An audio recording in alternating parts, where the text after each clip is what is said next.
Hello again, everyone. So in the last video, we were talking about John Robertson's argument that we have a right to procreative liberty. And so where we ended was a little problematic, right? Because Robertson says, look, we have this right, but it can be outweighed by particularly compelling reasons. And then he gave us a list of reasons that could be compelling. And then he never tells us, do any of those reasons outweigh our right to procreative liberty? Like, when do we get to exercise this right, and what outweighs it?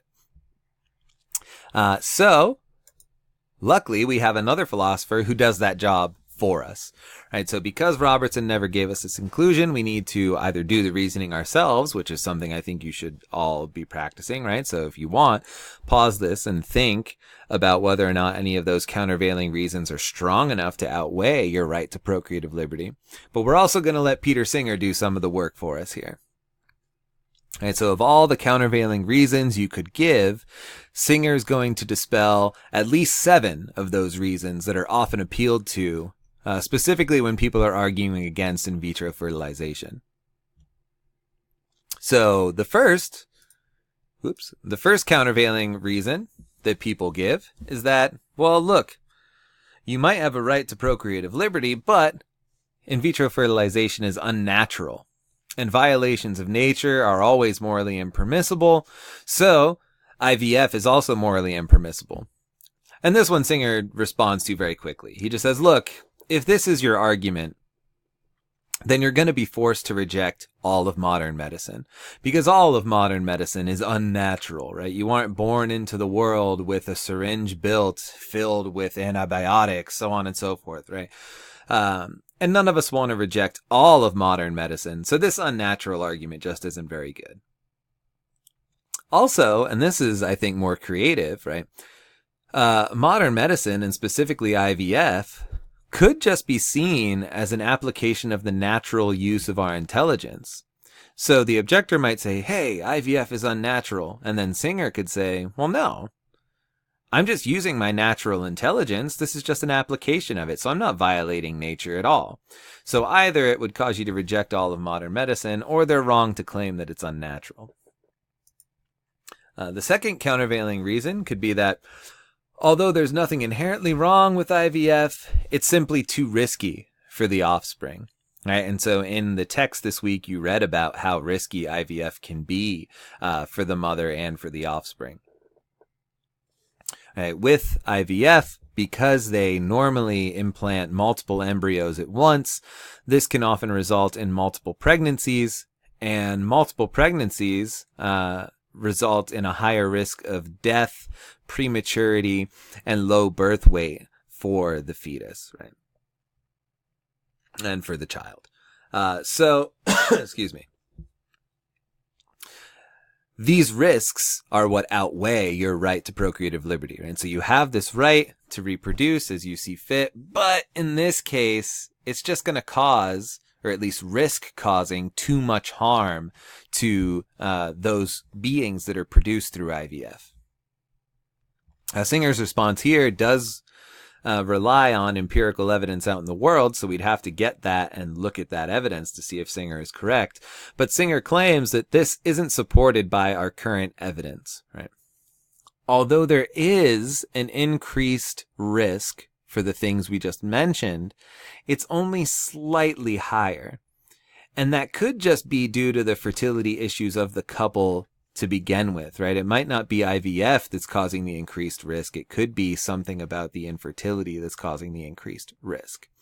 But even if it's the IVF procedure that's causing the slight increase in risk, this slight increase isn't enough to outweigh all the benefits that couples get from the IVF process. All those couples struggling with infertility get a huge benefit out of successful IVF therapy, right? In addition, Singer thinks this is really important. Although IVF does come with a slightly increased risk of the things we previously mentioned, IVF itself does not create any new defects, at least not so far. Nothing we've seen shows that IVF is going to produce new sort of monstrous medical worries for us, right? It's just the same stuff. Reasons 3 and 4 he clumps together. So some have claimed that IVF damages the marital relationship because it separates the procreative and conjugal aspects of marriage. Also, IVF includes masturbation, and that's a perversion of the purpose of sexuality, right? So it's two of these sort of natural role of sex arguments, and IVF is going to damage both of them. Singer here has a pretty quick response, right? These arguments can't really be supported outside of the confines of a particular religion. And insofar as we respect the separation of church and state, or think that we need at least proof of our arguments before we can impose them on others, you're going to have to first prove that you have the one true religion. And that's obviously a nearly impossible task. So what are we going to do outside of the religions? Well, it seems like these arguments fall apart outside of religion, right? Because very few couples would claim that IVF has damaged their marriage. In fact, most couples claim that IVF, insofar as it results in a child for them, actually strengthens their marriage. It's a procedure that they have to go through together in order to have a child that they both have a desire for, so on and so forth, right? So it seems like it's only going to strengthen their marriage. Also, Singer brings up this important point that even within the religious perspective, right, they claim that masturbation is wrong because it perverts sexuality, so IVF is bad because it's going to require masturbation. Singer says, look, masturbation in this particular case does not pervert sexuality, right? Masturbation in the case of IVF is aimed at the natural role of sex, namely procreation, right? You're masturbating to have a sample to use for IVF. So the whole purpose of masturbating there is for procreation. Okay, so much for that. The fifth and sixth, he also clumps together.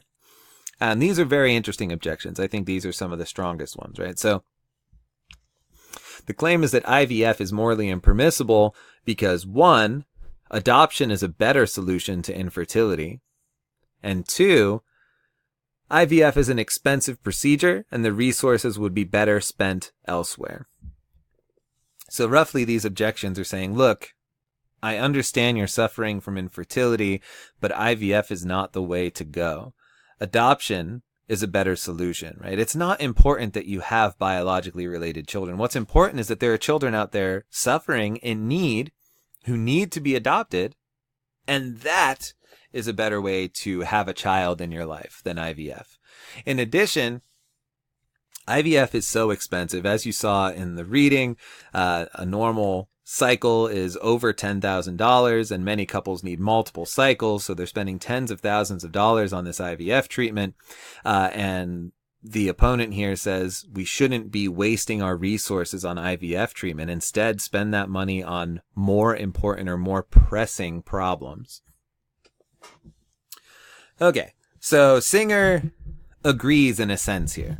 Singer says this is probably true, right? In the morally ideal world, IVF would be morally impermissible because in the ideal world, people would adopt children in need, and people would give their resources to combat more serious problems than infertility, right? But we're not in the ideal world.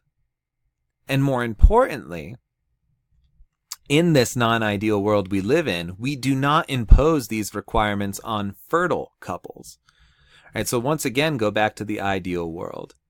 The argument that the opponent is giving applies to both infertile and fertile couples, right? Fertile couples in the ideal world should still adopt instead of having kids through their natural means, right? Because there's still kids that need to be adopted. In addition, fertile couples should spend their resources on more serious causes. Starving children throughout the world seems like a more serious cause than spending tens of thousands of dollars on a medical bill for childbirth, right? So if we're going to impose these ideal standards on the infertile, then we should also impose these ideal standards on the fertile couples. But none of us, at least so far, none of us have said we should apply these things to fertile couples. Fertile couples should be ruled out fertile couples should not be allowed to have children of their own because they should be adopting or giving their resources away, right? We don't say that about fertile couples. So Singer says we also shouldn't say that about infertile couples. The ideal standards have to either be imposed across the board or on neither of them. And if we're imposing it on neither of them, then IVF is morally permissible. Infertile couples don't have to go through adoption, and it's fine for them to spend this extra money on getting pregnant in this way. And then finally, there is a feminist critique of IVF that basically says, look, if we allow IVF, it's going to increase male control over reproduction, and that's going to threaten the status of women in the community. We're not going to go into a lot of detail here because Marianne Warren deals with this in far more detail. But Singer's quick response is just that, look, IVF doesn't give men more control over reproduction. In fact, women have been an integral part of the groundbreaking research and the leading practitioners around the world for IVF. So it's not, at least this one section of medical technology is not male dominated. Women have played an integral part there. More importantly, we're going to skip down to this third one. Some fear that IVF will lead to ectogenesis, which essentially is the idea that we could bring a baby through the entire development process outside of the womb. And so the feminist worry here is that this is going to reduce the status of women, right? It's going to take them out of the childbearing, rearing equation, right? Women aren't going to be needed anymore for this. And so it's going to reduce their status. And Singer says this just sort of seems like a nonsense objection, because if ectogenesis were available, this would just simply give women more choices. It would free them from the burden of carrying a child, right? A woman could be a mother without having to be pregnant and deal with all the downsides of a pregnancy. It's going to just give them more options, more chances to exercise their autonomy. So it seems like it's actually going to lead to a bump in the status of women because they, for example, at least in a capitalist society, will be able to compete better in the workplace if they don't have to take 9 months off during pregnancies, so on and so forth, right? Okay, so next, we're going to cut this video short so we can jump into the next one. Singer is, I think, too quick with his dismissal of the feminist worries. I think there are a lot more important feminist worries than Singer presents there. And luckily, Marianne Warren really gives a thorough analysis of the feminist critique of IVF. So we'll look at that in the next video. Thank you.